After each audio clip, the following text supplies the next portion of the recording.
Jurassic World Camp Cretaceous is finally got its second season on Netflix this Friday. And I had my issues with season one. I still enjoyed parts of it, but I don't know. My main issue with season one boiled down to that these characters are archetypes and stereotypes, and they don't really expand much upon that. And they could have done some things different and interesting with that. But this season says, screw that. We are going to definitely expand upon them and change the characters. Because now, after the events of last season, Ben is missing and presumed dead. I guess spoilers for the first season. And we have our characters trapped on this island, and they're by themselves. There are no adults that could come in to save them. There's nobody. Not a single person of hope. Everybody left this island. It's just them. And yeah, that's where they're stuck. And so through that you see our characters change. They stop making less jokes. They start being more they start being more concerned, and they start to look inside and deal with their personal issues or issues against each other, and kind of work together as a unit, as a team, because they've only got each other. My main issue with this season revolves around some mild spoilers. So if you're worried about that, I guess click off now.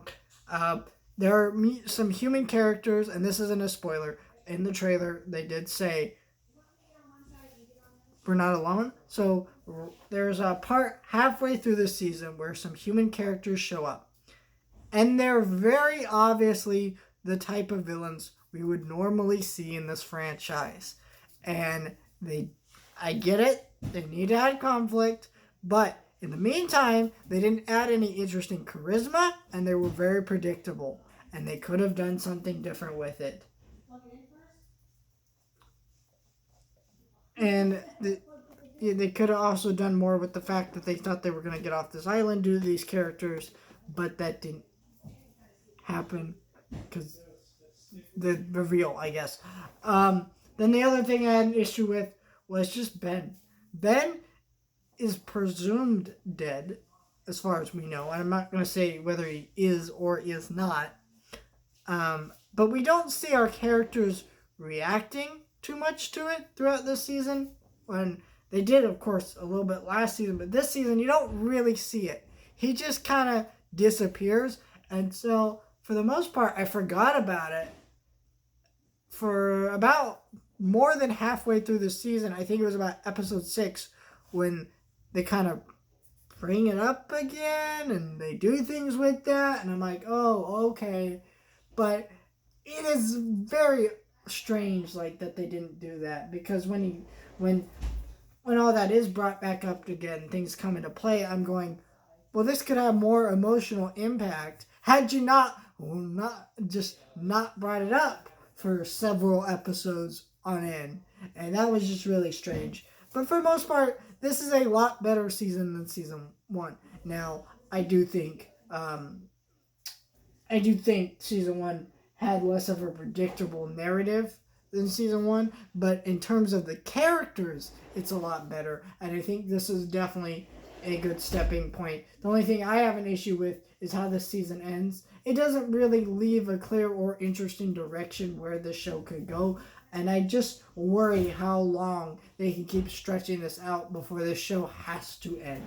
Because this show has to end. It can't just keep going forever, because number one, it has to tie into the Jurassic World movies, which when the next one comes out, it's the end of those movies. We aren't getting any more. And so, yeah, that doesn't leave some good things there. And then we also have other issues like that. So I'm not really sure what they're going to do. But we will see how a season 3 turns out. And maybe, we got season 2 so quickly. That could mean we possibly get season 3 even quicker than most Netflix shows. But we'll wait and see. But I really was surprised by the season being significantly better than season 1.